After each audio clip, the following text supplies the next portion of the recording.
Well, it is now the 21st of July, Wednesday. And, you know, my video channel is very much like a diary, especially at this time. So, let me just catch up. First off, I get back on Facebook today in 3 hours. I'll be out of jail. Unlike a lot of other people who have just quit Facebook, I still enjoy the connection I have with a lot of people on Facebook. The politics of everything, and it is privately owned, completely sucks. But I am not ready to just dump it. In the meantime, I've used Instagram a little more. I don't really like, well, I don't know if I should say I don't like Reddit, but it's like I know I don't like TikTok. So it's not so much that I would necessarily want to find a better or other platform. I liked the connection I have with people through Facebook, so I'm just going to stay there for now. I'm just waking up, so let me kind of slowly get my thoughts together. This is the very first cup of the day.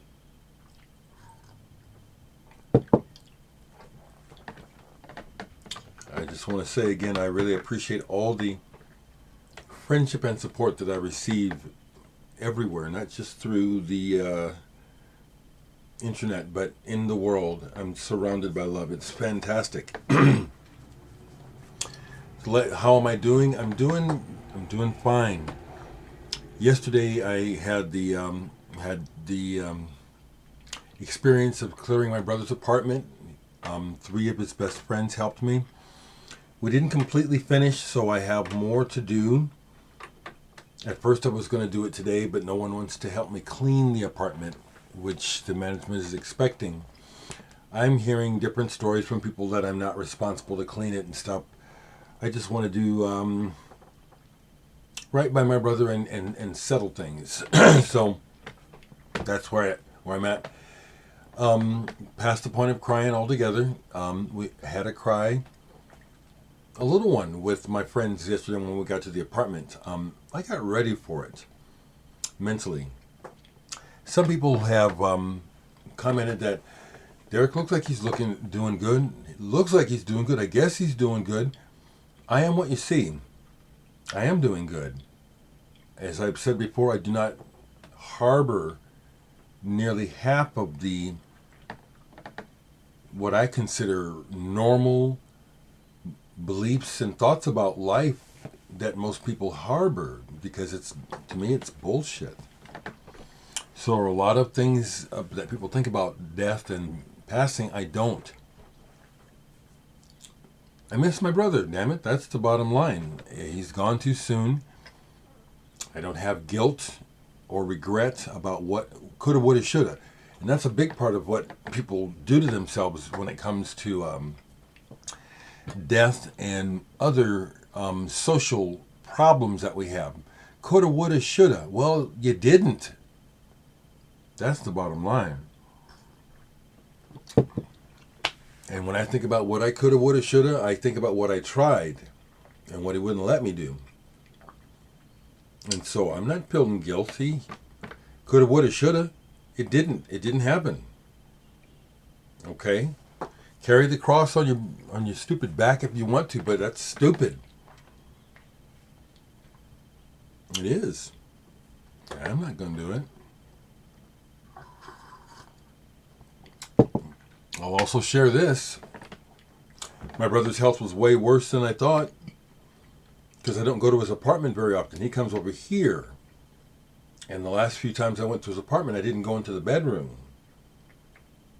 And I see where he was covering and fronting. I'm fine, So, I'm not the sort of person who's going to fight you and force you to get in the car and go to the doctor. That's what his girlfriend, who I'm just getting to know, besides his ex-wife, was saying, if I had known. Cut the bullshit, girl. You didn't. It didn't happen. Blame yourself if you want to. Both of his best friends were doing that shit. Just let me talk. Like I said, I'm processing. They both did the same thing and ran down what it was exactly they felt guilty about. I said, well, go on and feel guilty. I ain't helping nobody. So, I'm still not getting anywhere on putting together the memorial, but at this point, I'm not going to rush it. It's like I'd like to do it with my family, and haven't returned my calls since the first one. So, I'm not sure what to make of that. Don't they want me to have the memorial through them? I'm going to pay them. I'm not going to worry about it. Musically, it has been on hold totally, except about my brother, okay? So, yesterday, as we cleaned his apartment, of course I took his records. He didn't have a lot. But one that's sitting here that I went ahead and played yesterday while I was going through some of his personal stuff, his papers. I have to move his car. Portrait of Wes. Of course, Patrick has Wes Montgomery and studied Wes Montgomery. It plays with his thumb like Wes, but that's as far as it goes. Patrick don't sound like Wes. Pat sounded like Wes. It was bittersweet to reclaim all the CDs that I'd made of our recordings we've done at the house over the years here, going all the way back to around 2002. We would regularly have sessions here where I would practice learning these songs that he liked to play, as well as just jamming with him.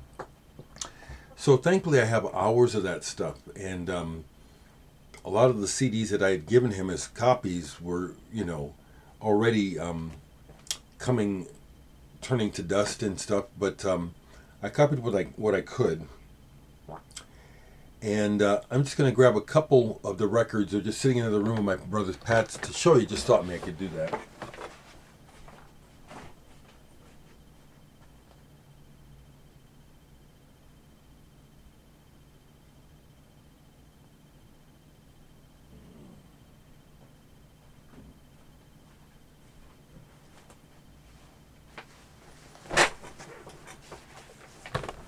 I have his guitar. So, I have to go through his personal papers today and try to find the title to his car and stuff like that.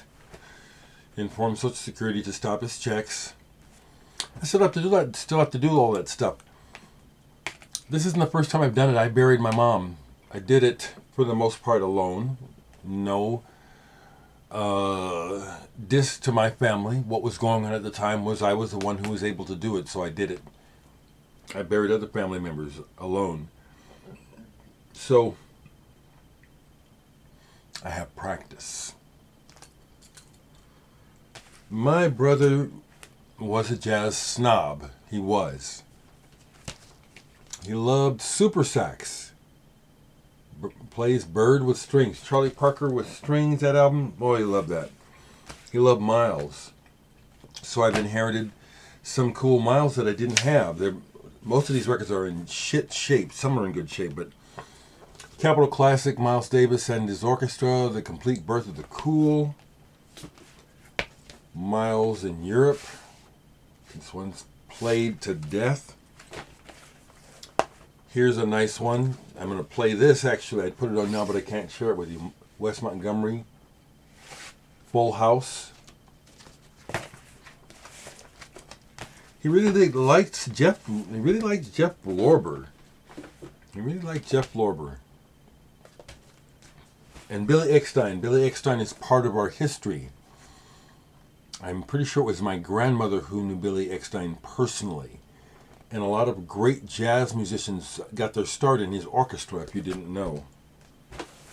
My brother was a freak about Charlie Parker, and I didn't even know he had these, because like I said, I don't hang out at his apartment. He had only recently gotten a new turntable. This looks like a bootleg to me.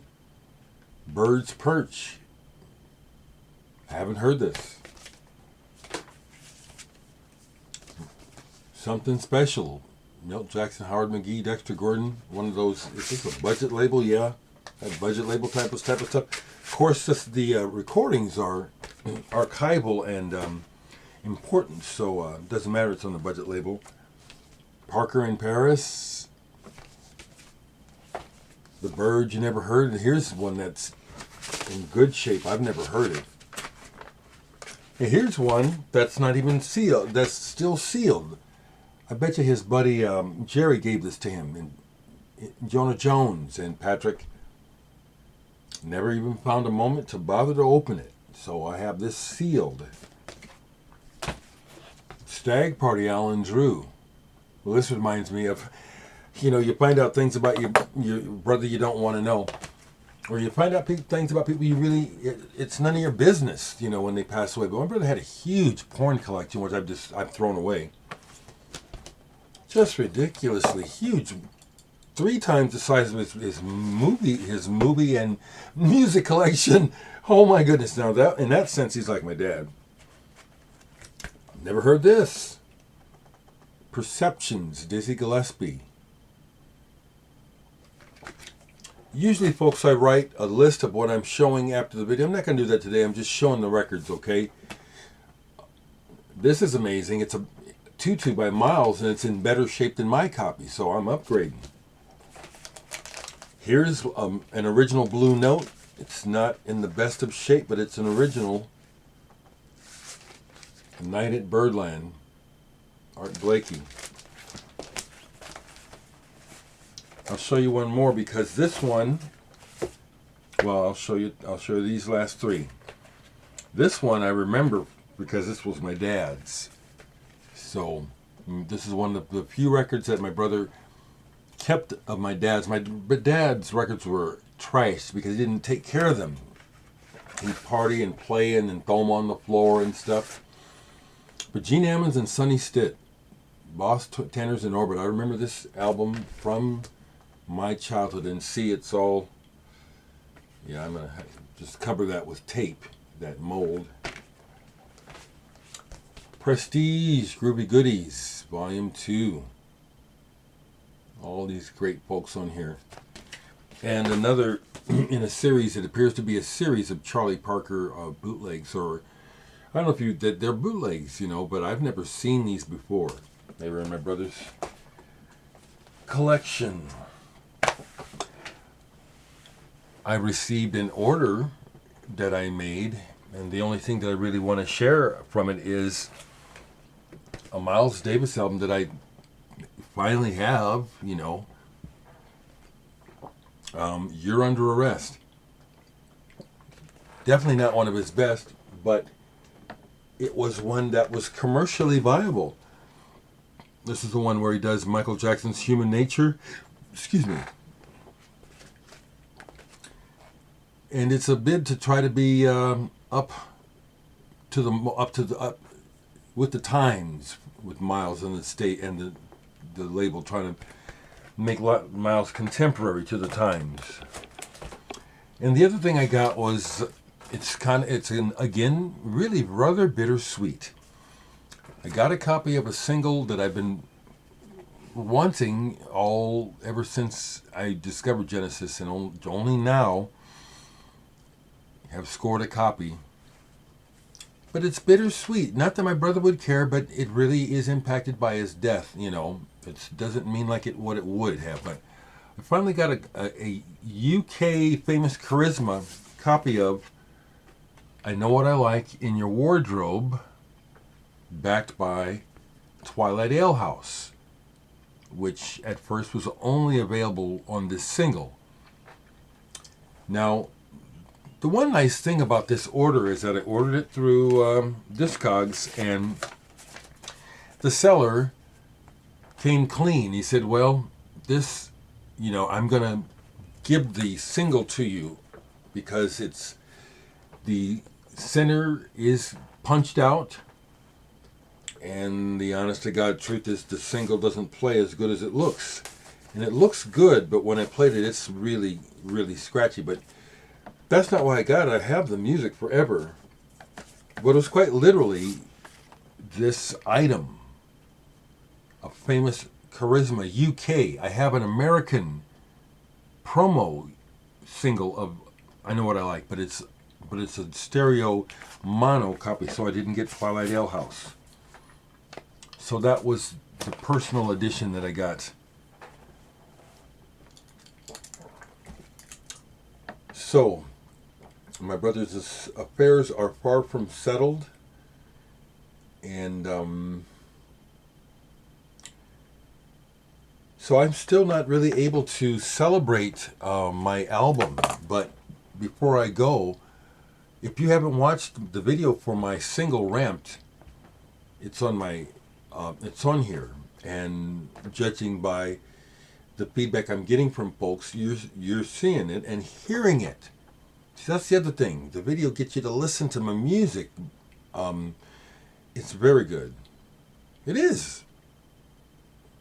I've had people who try to give me shit about, oh, that guy really likes himself. Well, he doesn't have no problem saying, well, why shouldn't I? Okay. I'm very proud of the work I do. I know it's good because it has to be good because it has to get past me. I'm not tripping in my head thinking, ooh, I'm making music. I must be cool. No, it has to pass muster. I listen to music. So, in a few more weeks, the album comes out in the stores and you can buy it yourself. I will invoke my brother again. He was my number one booster, and he was so proud of me and so happy to see the things that I do and wishes me all the success. So I dedicate my latest album, everything about it, to the memory of my brother Patrick. And it's good. It is. Everyone keeps invoking Kraftwerk because they don't know what else to say. I'm not thinking about Kraftwerk at all when I make my music. Not at all. So I understand that it's a compliment when you say it, but I ain't thinking about Kraftwerk at all. And there is actually no Kraftwerk directly influenced on the album. It's part of the legacy of electronic music that you hear that you keep calling Kraftwerk. If there's any direct influence on any of the music on the album, it's going to be Hiromi Hosono and Jonas Bier of Mew. How's that? Now that's coming from me, the artist who made the music. There is no Kraftwerk involved in my process of making my electronic music, period. But thank you for the compliment. I appreciate it. So, I still have a whole lot of junk sitting in the kitchen of my brother's, and I have to go through his clothes and donate them and stuff. So, like I said, I'm far from having things go back to normal, but I'm getting through it. And like I said, I have amazing support. My sister Stephanie, who you see this, I love talking to you. You are so grounded. I'm so glad that you're my sister. My nephew Kareem is going to be in town Friday. His sons, my great nephews who watch my videos. Hey, y'all. Man, I want to see you all, but I can't be stupid about, I got to do it now. Who knows what's going to happen, But the passing of my brother just really just makes it more apparent how nothing is guaranteed, and all we have is this moment. And so live it. Enjoy life, and I'll see you.